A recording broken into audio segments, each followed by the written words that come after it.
the Chief Executive and Chief Encouragement Officer of Leadership Network. We're so glad that you've joined us today for the Houston Insights Jumpstart webinar. Today, we're going to tell you a little bit about what's going on in a joint project that Leadership Network is doing with our partners at GLUE about the GLUE Insights platform. And I want to especially note that if you go to leadnet.org/Houston, you can see more about the project there, but also want you to join us live and in person. I'm going to be in Houston on May 15th and 16th, as will two of our speakers, Eric Swanson and Matt Engel. They'll also be with us. We're going to be both days at churches in Houston. We're going to be at Houston's First Baptist downtown campus on May 15th. Starts at 8:30. And then the same session will be repeated at the Fellowship in Katy on May 16th. We'll also start at 8:30 there. I need you to pre-register for me. If you pre-register, we have a special report that we're going to do that shows insights of your community, around your community. You just have to type in your address there to get that report, but you also have to show up on May 15th or 16th to get it. There's also a way you can invite your friends to join us there. It's exclusively limited to Houston churches. Houston churches only, because we have some special tools just for the Houston churches that we're trying there. Okay, you see in the chat below using this thing, you can ask questions. If you will use that to ask questions as we go, I'll interrupt Matt or Eric when we need to in order to ask those questions. So just use the chat feature there below. Don't bother with the question and answer feature, anything like that. Just use the chat feature. Okay, it's my privilege to introduce Eric Swanson and Matt Engel. Eric has been with Leadership Network for 20 years. He's led all kinds of great areas, and he's at the forefront of our engagement accelerator now. I think this is one of the most cutting-edge tools that churches need to be looking at and experimenting with. Also, Matt Engel, one of our research fellows who also works with GLUE. Matt's a data scientist, or, well, actually, he wouldn't call himself a data scientist. He's a data applicationist. He shows how to use data in creative ways to help churches go further faster. So I'm going to kick it over to Eric and Matt for the rest of our presentation here. Great. Thanks so much, Dave. So let's get this thing to work here. There we go. Yes, we just want to just say this, is that we all realize just how much the world is changing. We just sometimes think back to a little over 20 years ago, we didn't even have email. Now things are so going so fast. And so really understand a lot of these changes that are happening today. We've got to understand kind of three big concepts that we want to talk about while we're with you this afternoon. But first is what big data is, and then how predictive analytics work, and then what it means to send precision messaging to different groups of people.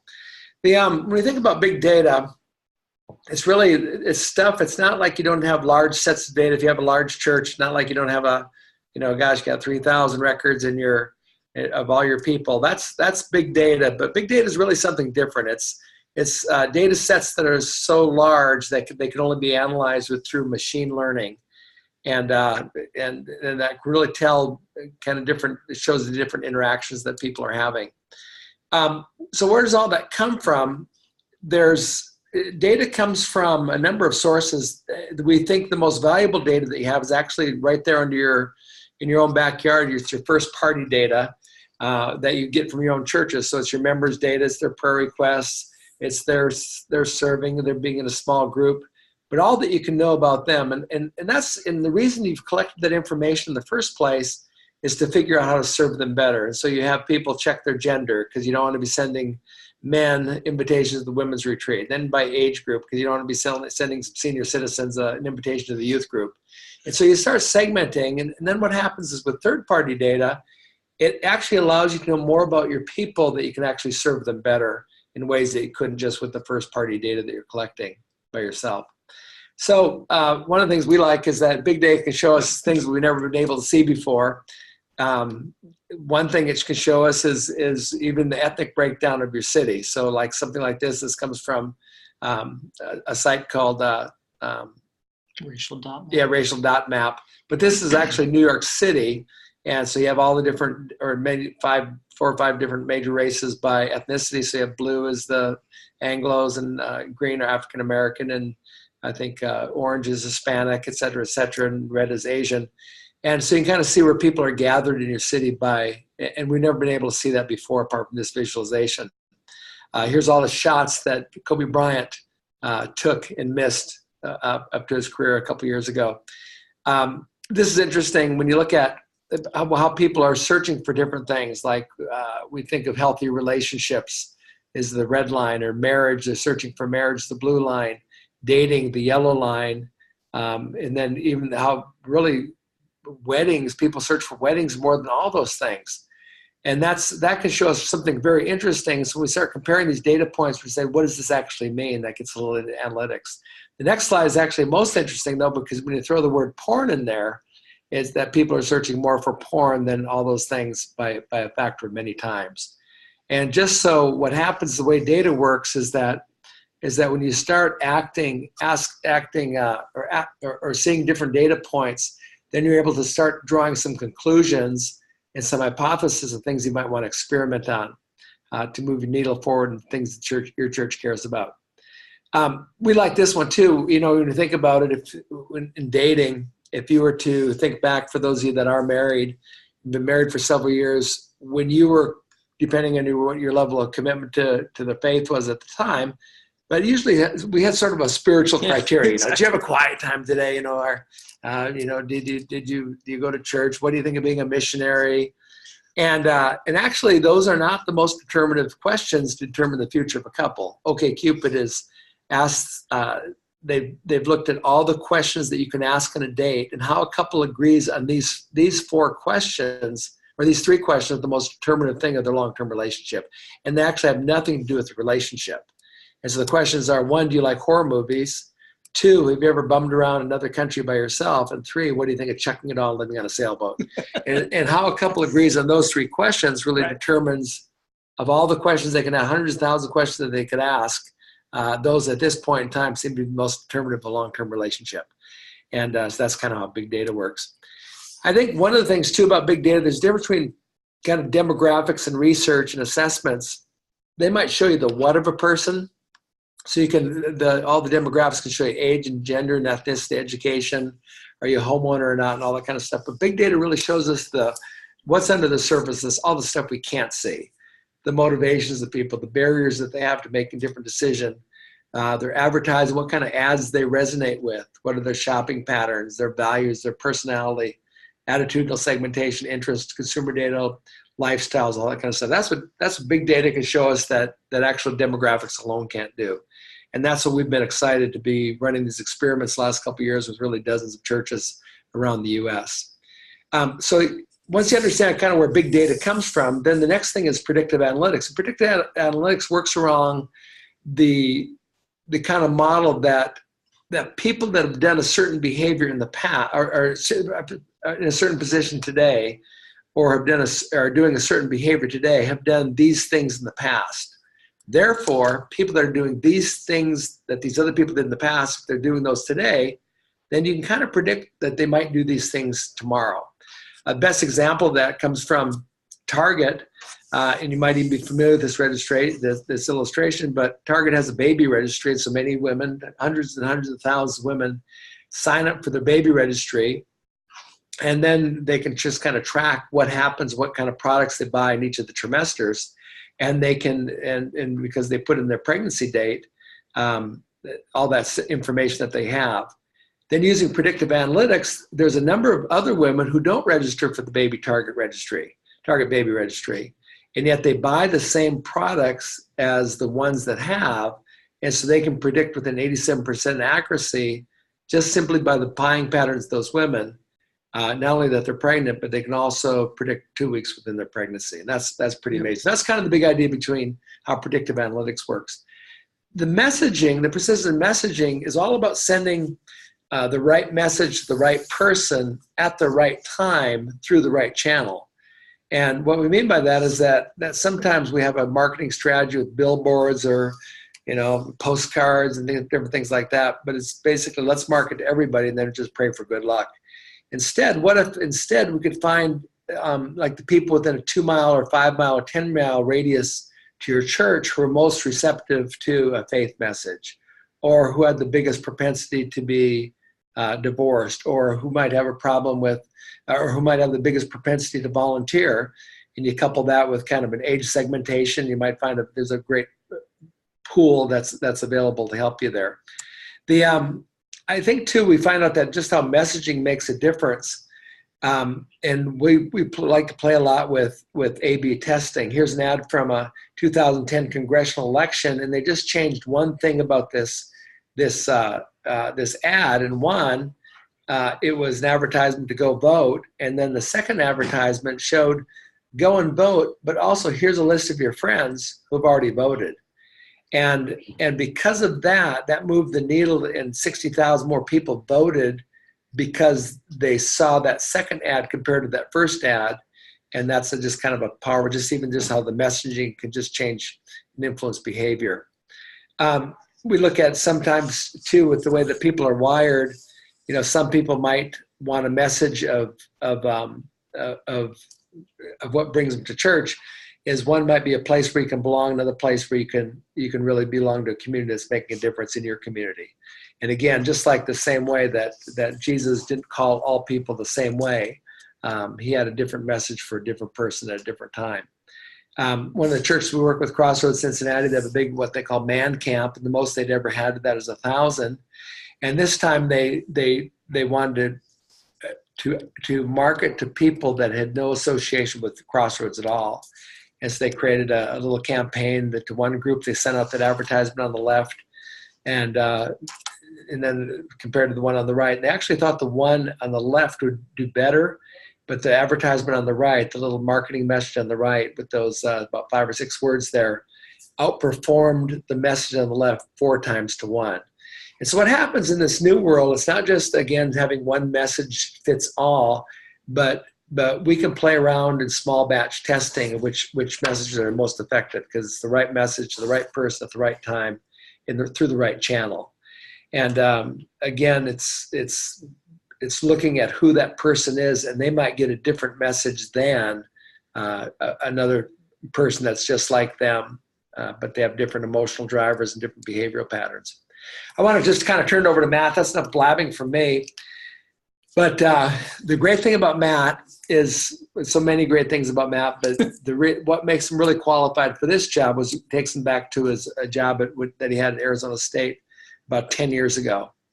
And at the time, Matt's job was the job that he and his team were given. They wanted to increase enrollment at ASU and decrease dropout rate at ASU. And so for a church, it's not that different than what we're trying to do. We're trying to obviously get more people to be connected to a relationship with God and have more people stay in that journey and fewer people leave that journey. And so the result, though, after a 5-year period, they not only increased the freshman attendance by 16%, but they increased the transfer students by 52% and decreased the dropouts by 14%. And as you can see, the enrollment when Matt's kind of started was in the 60,000s. Last year, ASU reached over 100,000 people enrollment just by using these things that Matt and his team developed. And so today, basically every university in the United States uses those same processes using data to help to increase enrollment and to decrease dropout rate. And so, so Matt, tell us a little bit. I guess the question is, can you use the same processes in the church? And so Matt, bring us home. Yeah. So I'm going to stop sharing real quick and log into the platform and show everybody. But yeah, the basic idea is, yes, it can. And we're already starting to see some really cool things emerge within this concept. So just one second.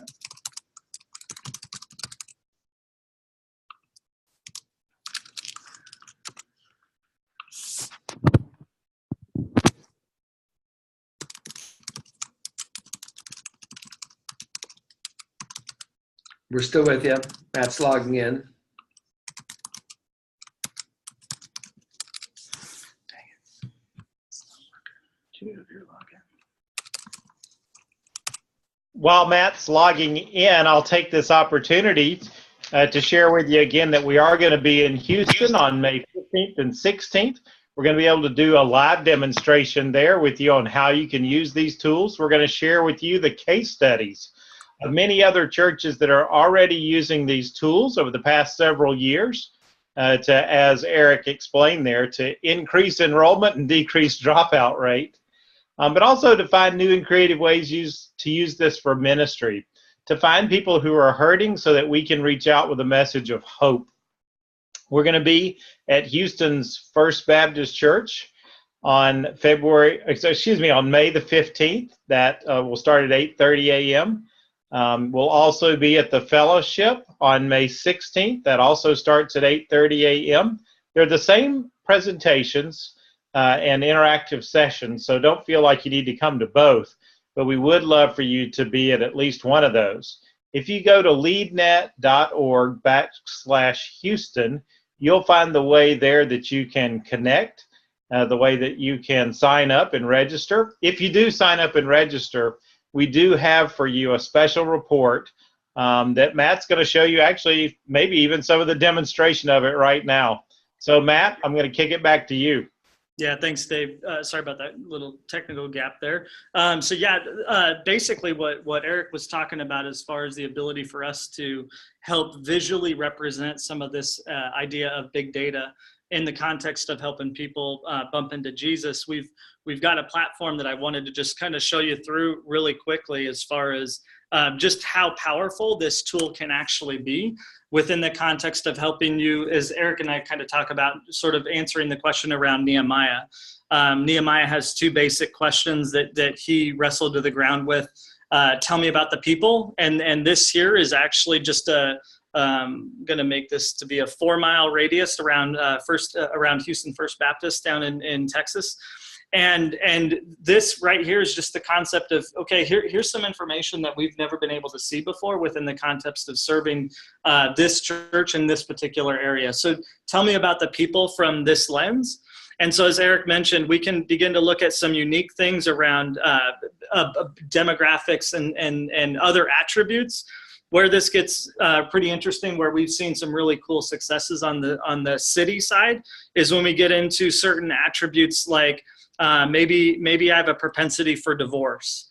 And so now within the context of this church in this area, they can now see that there's 16,000 individuals, roughly, give or take a couple hundred there, within the context of 4 miles just around this church, scored in the highest quintile with regards to propensity for divorce.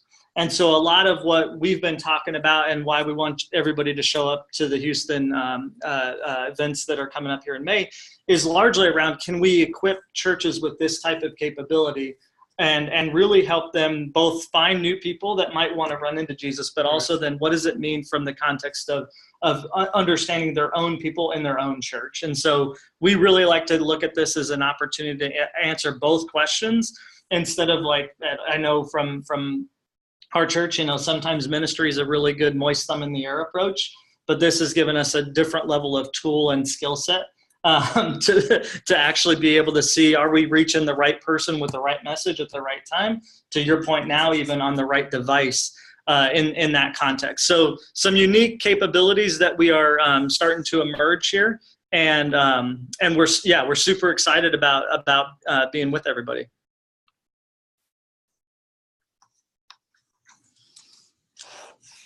So here's what your job is, really. You've got kind of 4 things that everybody does, whether it's a church or it's a business or nonprofit, but you want to connect with people. So think about how you connect with people in person. Oftentimes at church, you see somebody you don't know, and so you go up and introduce yourself. That's connection. And then instinctively, you want to know that person. So you ask them a little bit, are you new here? Are you married? Do you have kids? And what you're doing, and you may not have thought of it this way before, but you're looking for an opportunity to match them to some opportunity that the church has. Yeah. So when you meet a young mom, you might ask her if she knows about your MOPS ministry. You meet a young guy if he knows about the college ministry, or if and you're always trying to match an opportunity, and then you want to catalyze that person to take action on the matching.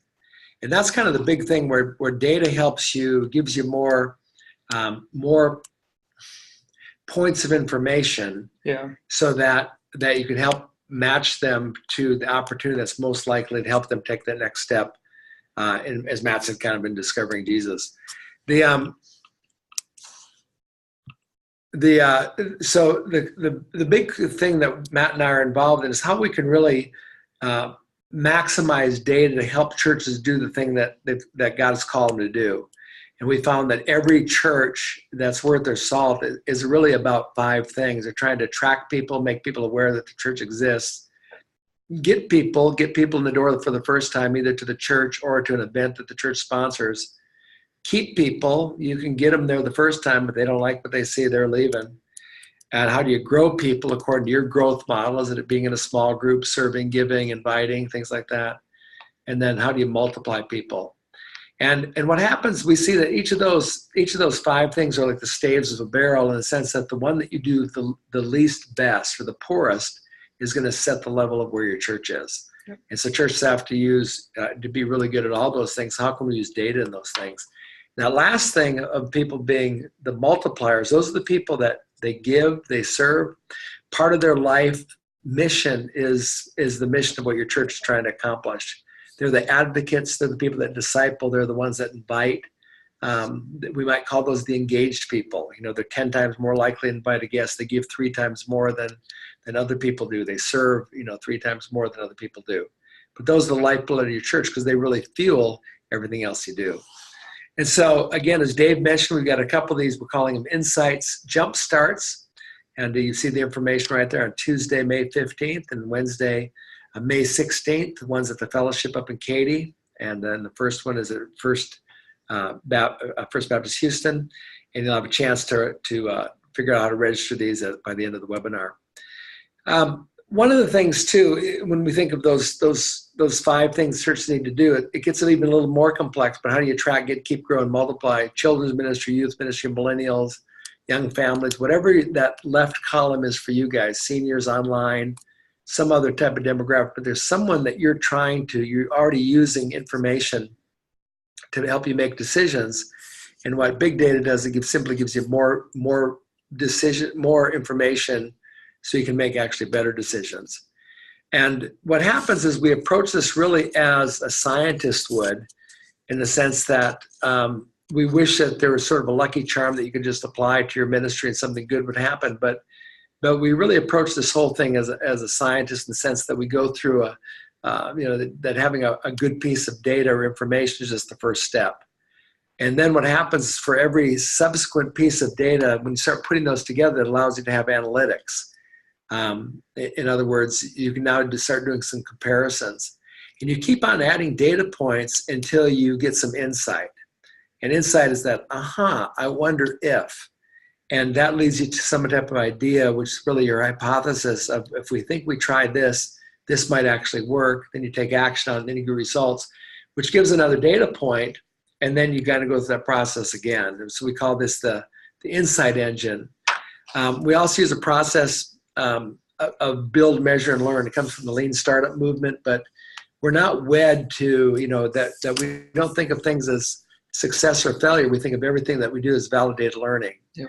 So we build an experiment, we measure the results of that experiment, then we learn from it, then do it over and over again until we get it right. Where we are getting it right, we persevere. Where we're getting it wrong, we pivot. And pivots are not a change in the vision, but it's a change in maybe tactic or even strategy we go about doing that.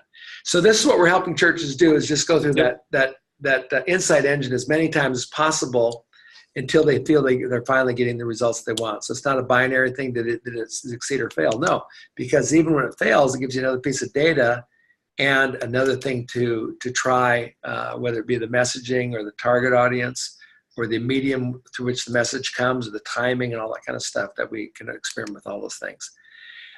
So again, here's a chance to join Bobby Boucher and move from the water boy position to really get into the game. And that's of all the cities in the U.S. We're doing this one experiment down in Houston, and we'd love for you to join us. The first step is to be part of one of these Insight Jumpstarts, either at First Baptist. And it may be a location thing. One's closer than the other. Maybe it's just a convenience thing. You've got a staff meeting one day and not on the other. But we just really encourage you to come and bring a team. And the best way to get started is simply, just a couple details about it. They're going to go from 8:30 to noon every day. And then we're going to stick around till about 2 o'clock to answer questions. No cost to you. We've got a donor that's kind of covering that thing. And then who should come? Ideally, we kind of have 3 people, the lead pastor, somebody on the senior leadership team, any person that's in charge of, that works with the data in your church, gathers the information on who your members are. And then sometimes a person that talks about communications or maybe marketing, you call that person. And what will happen, we'll have a live demo again of how these tools work. We'll kind of show you with the playbook, the 10 or 12 plays that we've already got proven models in.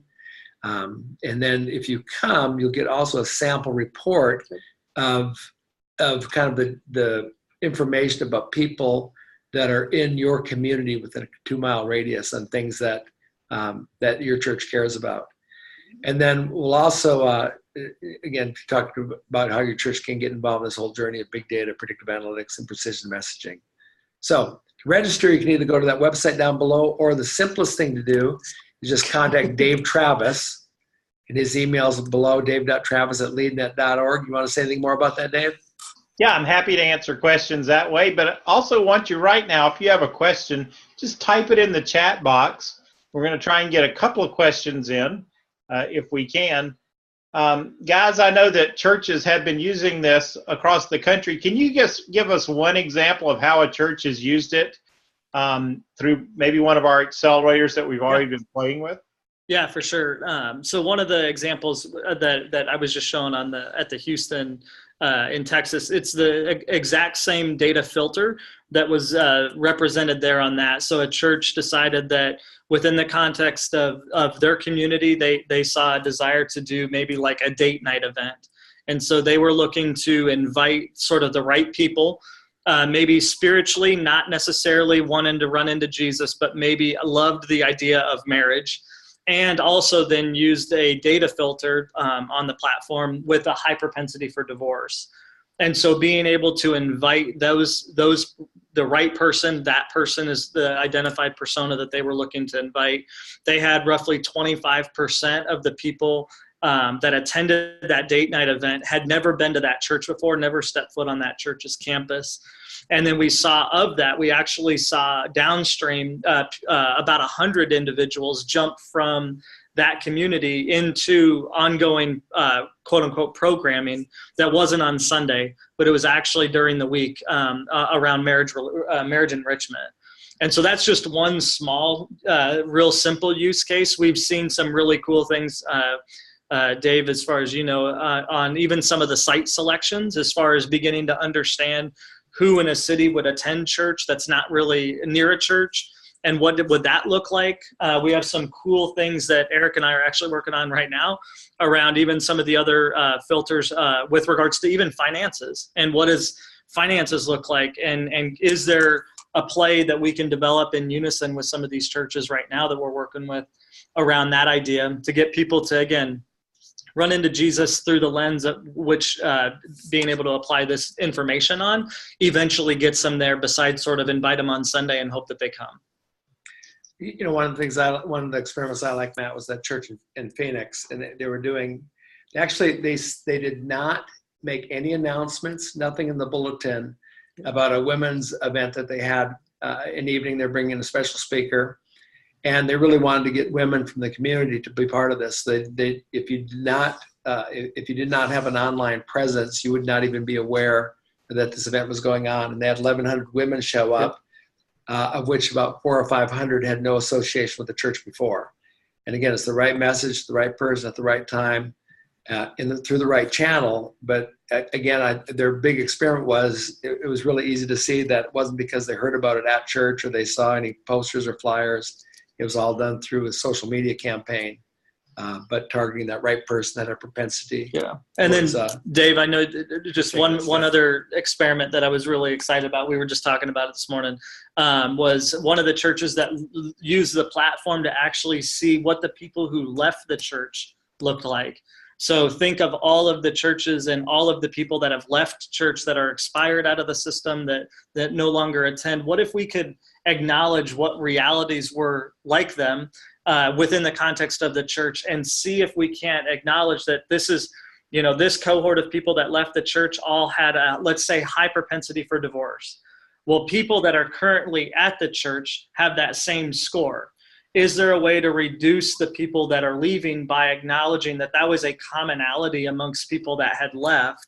And is there a way to get those people engaged around that thing to see if we can't stem the tide of people even leaving the church? So there's a cool use case that came out of a church up in Washington that we've been hanging out with. So it's pretty cool. Matt and I will be leading another group, starting a new group in a couple of weeks. And one of the first things we're going to have them do, but just on the negative side of, here's the people that left, we can also build profiles of who your top leaders are. Yep. And who your top attendees are, and your top givers, and your people that have been attending the longest, all that kind of stuff, and build these profiles out that match them to other people. So again, to give them that right message, the right person at the right time to help them on their journey. So it's this that we find that big data and this precision messaging and the predictive analytics is not only good for getting people that you don't have, but how do we move people along that growth journey of engagement by using data? And we're the first to admit it's a big experiment, but we're really having the time of our lives helping churches do this. We hope you can become part of this. Yeah, and we do have some special incentives for churches in Houston to get on the platform and begin to run these experiments with us. In addition, Leadership Network also has some accelerators. We have one in this whole area of big data engagement. In fact, it's already sold out. We're at wait list right now for that one. We also have accelerators launching soon in the areas of multi-site, in leadership development, and generosity. If you go to leadnet.org and then /accelerators, you can find that information there. If you've got a really keen interest in being in the engagement one, you can get on the waiting list for our next group that'll open up. Well, we're not quite sure, but it'll be somewhat in the future. So we do look forward to seeing you on May the 15th or May the 16th. Please do us the kindness of registering.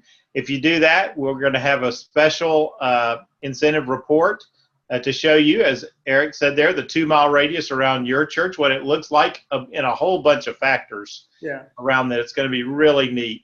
So I look forward to having you there. Yeah. Well, our time is up. I don't see any more questions. Last words from Eric or Matt? Yeah, Matt and I like this picture. This is from the 100-meter finals at the first modern Olympics in 1896 in Greece. And you can see from the pictures, everyone had a standing start except one guy, an American named Thomas Burke. And at the time, everyone kind of scoffed at him because they thought he was going to kind of gallop like a horse or run like a dog. But if you look at his stance, it was the exact same stance that runners use today. And sometimes when it feels to be, what it feels like to be first, it feels awkward and it feels that nobody's ever done this before. And I don't know if I can take all the ribbing and questioning that's going to happen because I'm trying something new. But what we've found is that these churches that are willing to kind of get down on all fours and try a new way of winning, they're really enjoying it. So today, again, it's all folks do that. Yep. Thanks again on our behalf. Yeah. Great being with you. Yep.